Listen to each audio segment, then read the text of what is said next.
മനസ്സിലായി? ഇനി ഒരു കെമിക്കൽ ചേഞ്ചിന് എക്സാമ്പിൾ പറഞ്ഞു, ബേണിംഗ് ഓഫ് പേപ്പർ. അപ്പോൾ പേപ്പർ ബേൺ ചെയ്യുന്ന സമയത്ത് എന്തൊക്കെ മാറ്റങ്ങൾ അവിടെ വരുന്നത്? പേപ്പറിന് എന്തെല്ലാം ചേഞ്ചസ് വന്നു? കളർ അത് കംപ്ലീറ്റ് ചേഞ്ച് ചെയ്ത് അല്ലേ? അപ്പൊ അത് എന്ത് ചേഞ്ച് ചെയ്ത് അവിടെ കംപ്ലീറ്റ് ആയിട്ട് പ്രോപ്പർട്ടീസ് മൊത്തം ചേഞ്ച് ചെയ്യുമ്പോൾ കെമിക്കൽ കോമ്പോസിഷൻ ചേഞ്ച് ചെയ്യും. അതുകൊണ്ടാണ് അവിടെ കെമിക്കൽ ചേഞ്ച് എന്ന് പറയുന്നത്. Different types of chemical changes നിങ്ങൾ പഠിച്ചിട്ടില്ലേ? ഏതൊക്കെയായിരുന്നു? ഇലക്ട്രോകെമിക്കൽ ചേഞ്ച് അല്ലെങ്കിൽ electrochemical reaction, photochemical reaction, thermochemical reaction. Photosynthesis അറിയാമല്ലോ. ഫോട്ടോസിന്തസിസ് എന്ത് കെമിക്കൽ റിയാക്ഷൻ ആണ്? Photochemical reaction. കാരണം അതെന്തിന്റെ പ്രസൻസ് നടക്കണം? സൺലൈറ്റിന്റെ പ്രസൻസിൽ നടക്കണം. ഇലക്ട്രോകെമിക്കൽ റിയാക്ഷൻ അതുമായി ബന്ധപ്പെട്ട് രണ്ട് സെൽസ് നിങ്ങൾ പഠിച്ചിട്ടില്ലേ? ഏതൊക്കെയാണ് രണ്ട് സെല്ലുകൾ? കെമിക്കൽ സെല്ലും ഇലക്ട്രോലൈറ്റിക് സെല്ലും. ഇലക്ട്രോപ്ലേറ്റിംഗിന്റെ സമയത്ത് നമ്മൾ ഇതിൽ ഏത് സെല്ലാണ് യൂസ് ചെയ്യുന്നത്? Electrolytic cell. എനിക്കറിയാം.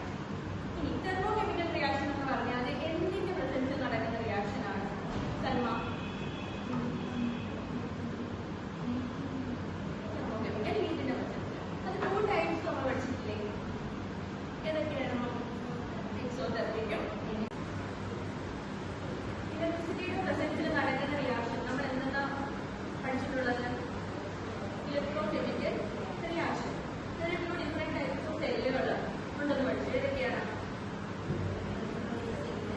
ഇലക്ട്രോകെമിക്കൽ സെല്ലും ഇലക്ട്രോലൈറ്റിക് സെല്ലും. ഇവിടെ നമ്മൾ ഇലക്ട്രിസിറ്റി അങ്ങോട്ട് കൊടുത്തിട്ട് റിയാക്ഷൻ നടക്കുന്ന സെല്ല് ഏതാണ്? Electrolytic cell. നമ്മൾ ഇലക്ട്രിസിറ്റി അങ്ങോട്ട് കൊടുത്തിട്ട് അവിടെ കെമിക്കൽ റിയാക്ഷൻ നടക്കുന്നു.